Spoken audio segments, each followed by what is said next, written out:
Hai sahabat muda, apa kabar? Bersyukur dapat kembali menyapa sahabat sekalian lewat acara Youth for Christ. Saya Pendeta Mikhael Siotang, dosen Sekolah Tinggi Filsafat Teologi Jakarta.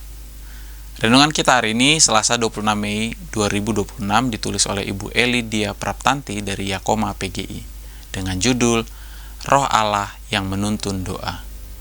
Renungan kali ini didasarkan pada surat Roma 8 ayat 26-27. Sebelum membaca Alkitab dan merenungkan firman Tuhan, mari kita bersatu dalam doa.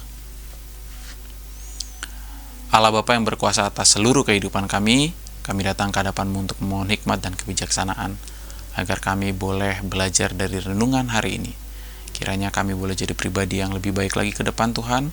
Kiranya kami boleh mengerjakan apa yang Engkau sampaikan dalam renungan hari ini. Demi Kristus kami berdoa. Amin.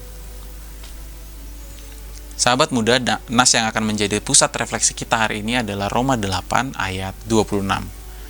Demikian juga Roh membantu kita dalam kelemahan kita. Sebab kita tidak tahu bagaimana sebenarnya harus berdoa, tetapi Roh sendiri menyampaikan permohonan kepada Allah dengan keluhan-keluhan yang tidak terucapkan.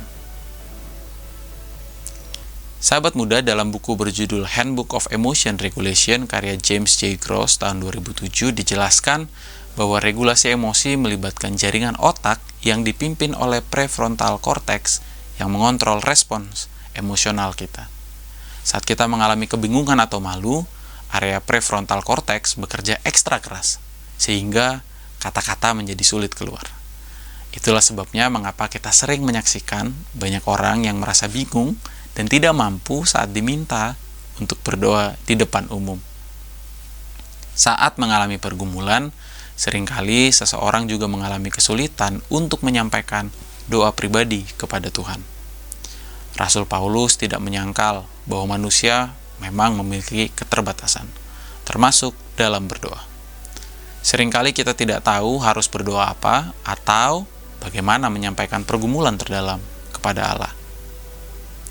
Disinilah peran Roh Kudus. Roh Kudus menolong kita dengan menerjemahkan keluhan, keresahan, dan doa yang tak terucapkan agar sesuai dengan kehendak Allah.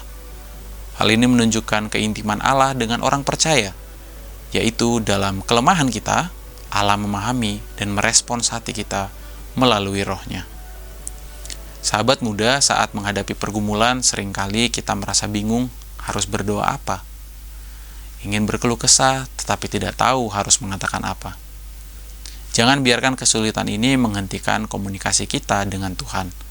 Justru, dalam kelemahan dan kebingungan, disitulah Allah hadir melalui Roh Kudus.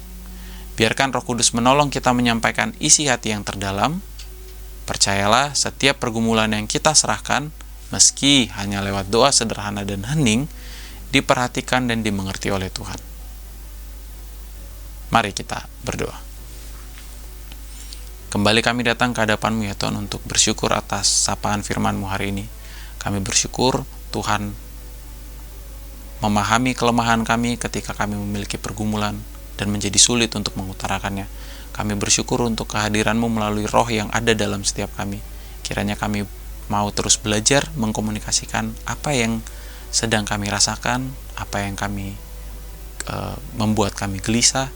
Dan kiranya ke depannya kami juga boleh menjadi anak-anak Tuhan yang lebih komunikatif, yang tidak memiliki rasa takut berlebih terhadap-Mu ketika kami memiliki pergumulan. Inilah doa dan permohonan kami, demi Kristus kami berdoa. Amin.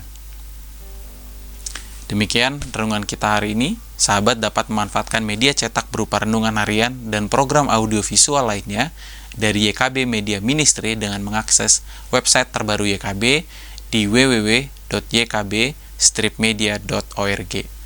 Mari sahabat, jangan lupa like, subscribe, dan bagikan renungan hari ini kepada sebanyak mungkin orang. Tuhan memberkati.